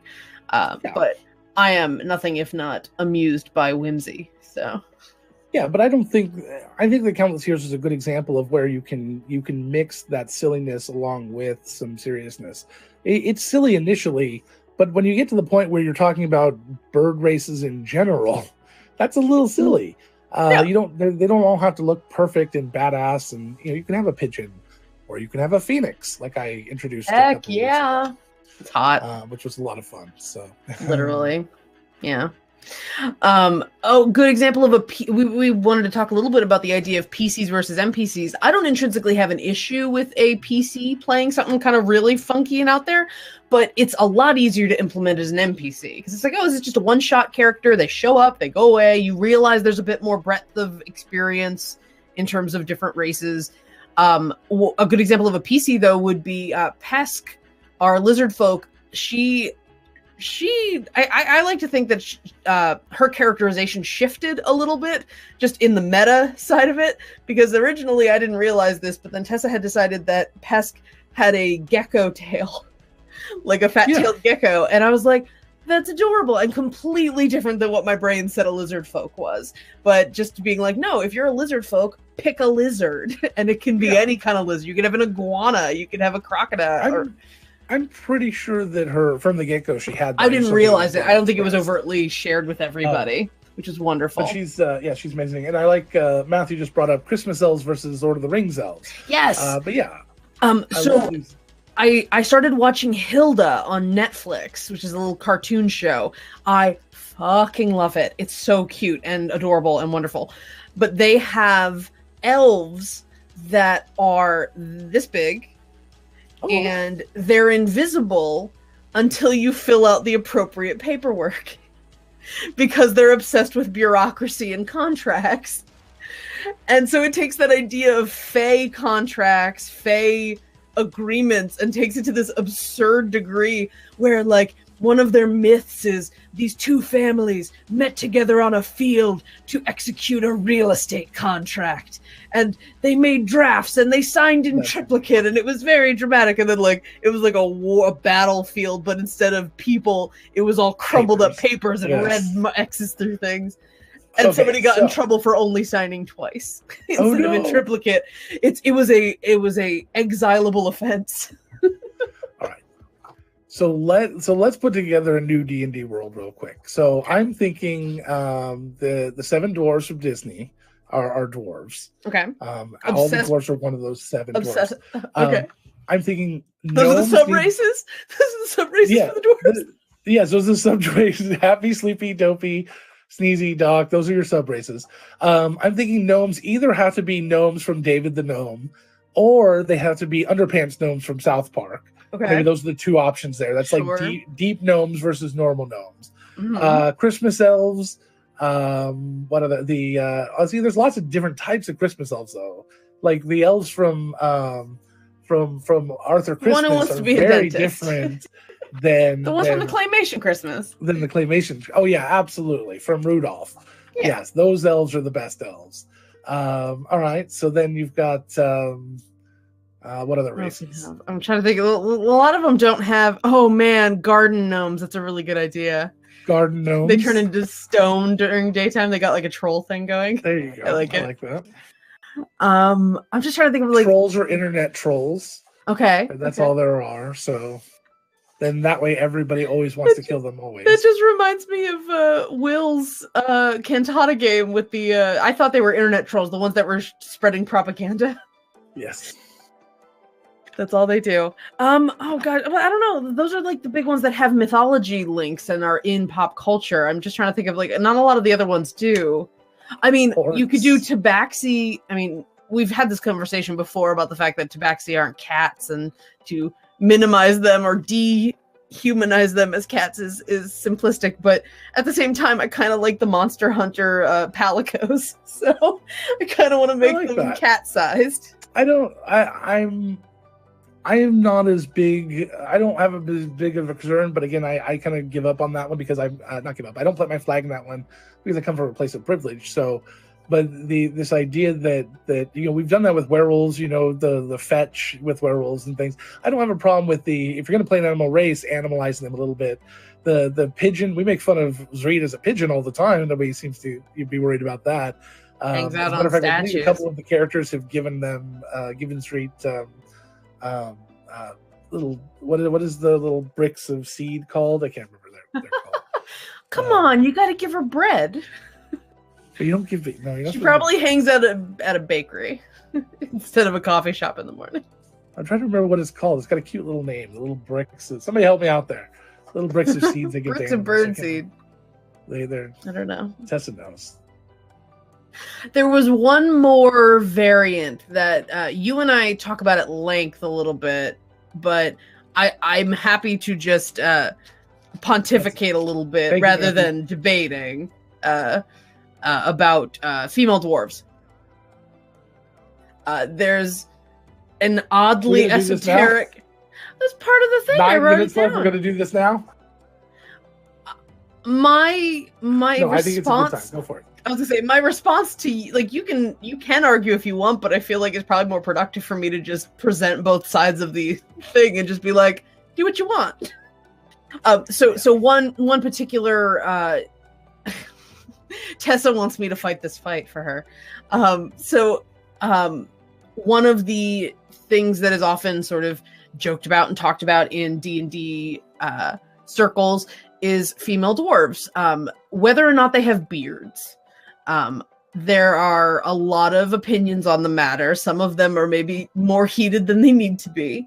I am a big proponent of live and let live when it comes to that. I think that it would be completely fine to have a situation where female dwarves come in a variety like male dwarf. Like think about like human people in real life. Some guys can grow beards and some guys just can't. Andy can't either. So you can have the same situation with female dwarves. Some of them, it just depends on like region or family line. Maybe you have like some families pride themselves on their beard growth, and like the men and women of that Dwarves. men and women of those families are the ones that have the really elaborate braiding, and that's their deal. And then you have, southern dwarves that don't grow beards, and so the men and women don't, or like maybe the men just have mustaches, and that's about all the hair that they can grow. I really like in Eberron, just to talk about hairstyles and stuff real quick, in Eberron, the beards all wear very well, neatly trimmed beards. They still have beards, but they're always neatly trimmed, and I like that a lot. I hadn't seen that anywhere else, with this idea that it was more socially acceptable to have a trimmed beard as a dwarf than to have a super long, bushy beard. Yeah. Well, I came up with this idea I came up with this thought when I saw this topic come up again on Twitter. It comes up all the time. I came up with the thought of having either PCs or NPCs that are these twin sisters, and one of them has a really elaborate like mustache twirler mustache, and the other one doesn't have a beard. And that's like the main way you can differentiate the two of them. It's just one of them happens to have a mirror your own Yep. PC. She's the evil twin. I'll be very clear about this. I don't have personally. It's not something I would put into my role. The female dwarves in my role do not have beards. However, if somebody wanted to play a female dwarf with a beard, I would have no problems with that. That's their choice. It's their aesthetic. It's their character. Also, like if somebody wants to play a Goliath with a beard, I don't really have a problem with that. These are those little minor things. Yeah, it happens. It's an anomaly. People are going to be like, "Oh, look at that." With a dwarf, hey Goliath, why do you have that fake beard? That's weird. Yeah, what are you doing there? And you're like, okay, go ahead and pull on it. Go ahead. Rogaine for Goliaths over here. Yeah. But with the female dwarves things, one of the big reasons is I have known several people in my life, females, who've struggled with facial hair, and it was such a huge issue to them, to the point that it hurt them to think about it. The people would say things like that, makes jokes like that, because they were short and they consider themselves stocky and they consider themselves to be dwarves in real life. They always played dwarves type of thing because they struggled with that. It was more out of a respect thing that I just didn't talk about it or have that happen in my worlds. So for me, it is, and none of them, and there have been several, none of them found it empowering or were excited to see female dwarves have beards, mostly because when they would go into other games that had female dwarves with beards, they were forced to then have a beard. And it comes to that idea of, if I'm living that in life, why would I want to role play it out? Role playing is an escape, So, and depending on the person, that 100% makes sense. I personally am I'm personally in the empowered camp, partly because I'm a big fan of the Rat Queens comic series, and Rat Queens has women and men have beards. That's a point of pride for them, and there's a dwarven main character in that who she actively rejected her heritage, and so she shaves her beard when she's trying to sort of escape her family life. But then when she starts, she kind of falls back into pride in herself and pride in her family. She lets it grow out again, and so halfway through the thing, she's got this really badass like braided beard, and it's a symbol for her about re-entering her family life. and fixing these bridges with her parents and her brother. So using it in a story way is an absolutely amazing way to utilize that. But again, with anything we've ever talked about player comfort, that's a conversation. If that's a point and you're going to make it a plot point, bring it up with your players when you're initially setting out in the world. You're like, hey, listen, it's a thing I do with my dwarves. Some people are a little weirded out by that. How do you guys feel about that? Is that something that I can do? Because I'm going to make it a plot point. Is that okay? Or you can do it in passing, and then if somebody's not comfortable with that, you don't have to do it again. But yeah, I'm a big live and let live with that. You can always hand wave it and just say, well, that was an example of a dwarf, and there's a variety in all the dwarves in my world. Yep. And then you can just, like I said, hand wave it if you need to. And I think if that did happen, if there were dwarves with beards, and maybe there are some in my world, it's going to be a lot less. There would not be in a dwarven society, there would be no stigma attached to it. Matter of fact, they might even be revered as this idea they're special. Yeah, that's sort of the vibe they give. The problem with that then becomes if only normally men grow beards and then a woman grows a beard and they're revered for it, it becomes like you're more like a man, and there can be a lot of weird issues with that. But yeah, you think about the implications in the culture when you're doing things like that. Too much. That's the goal.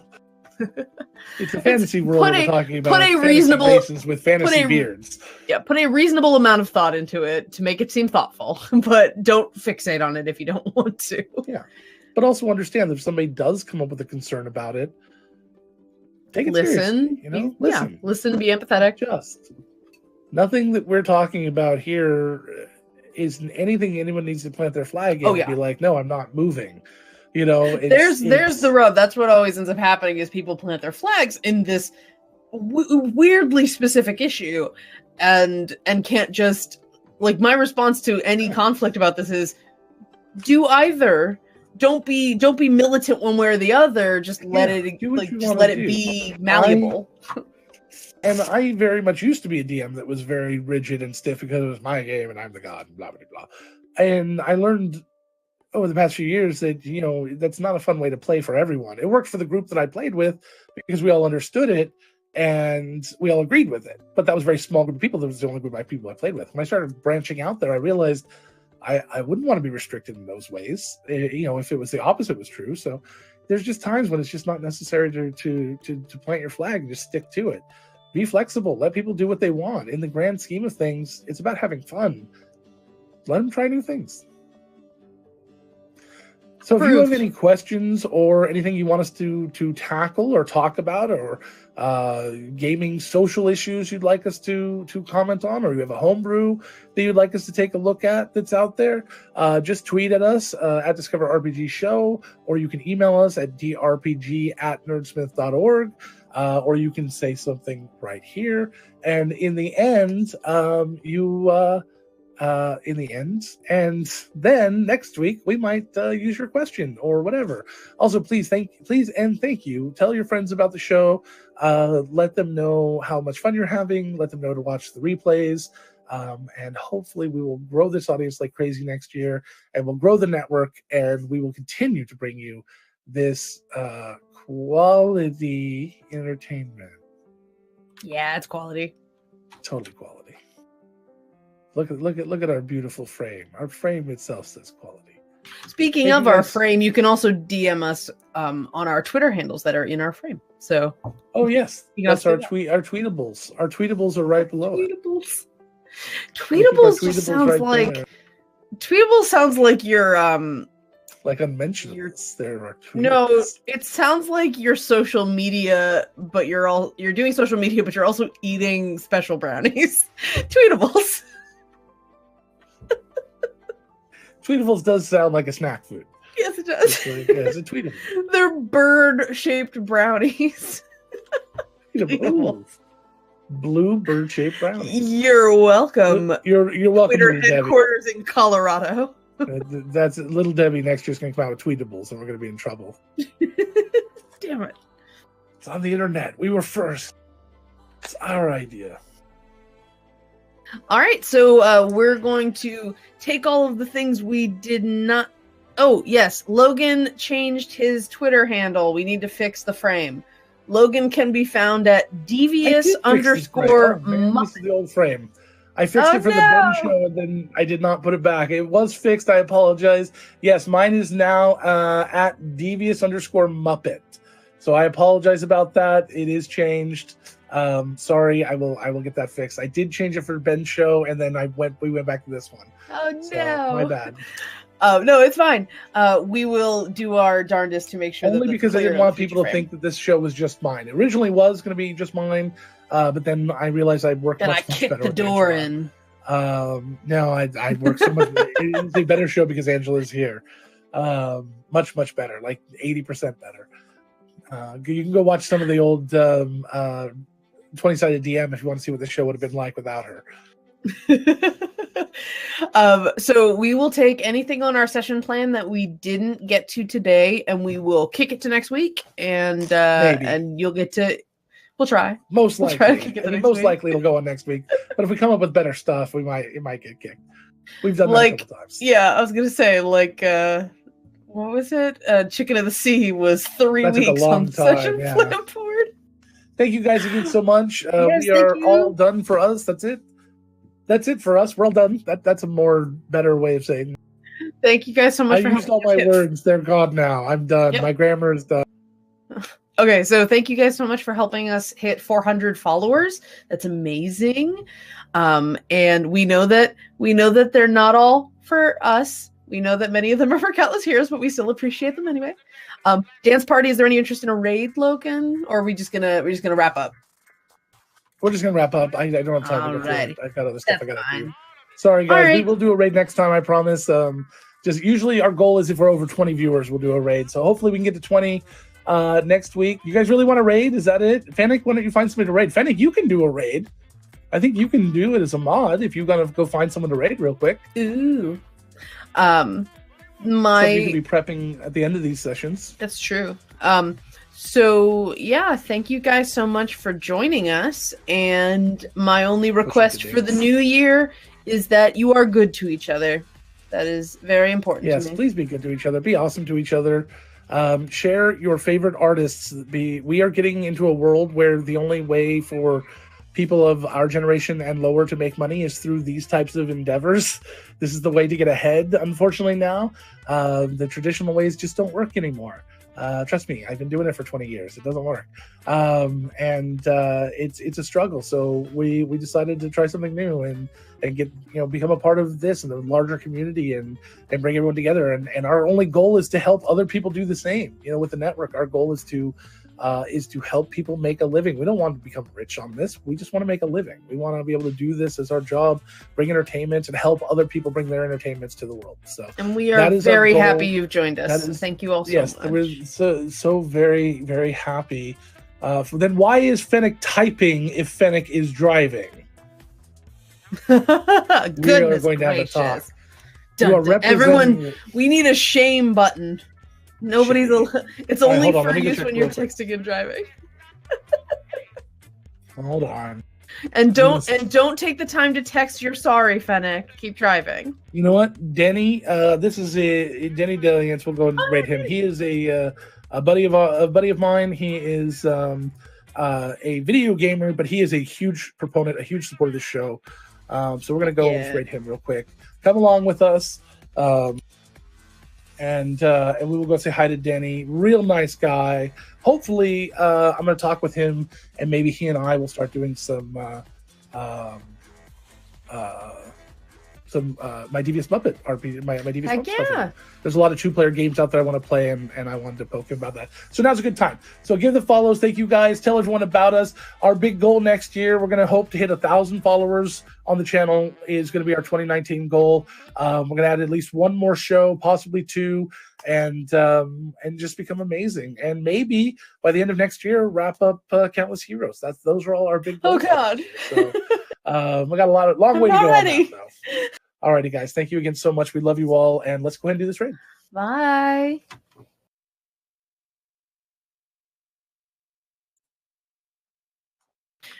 Did he just start hosting someone?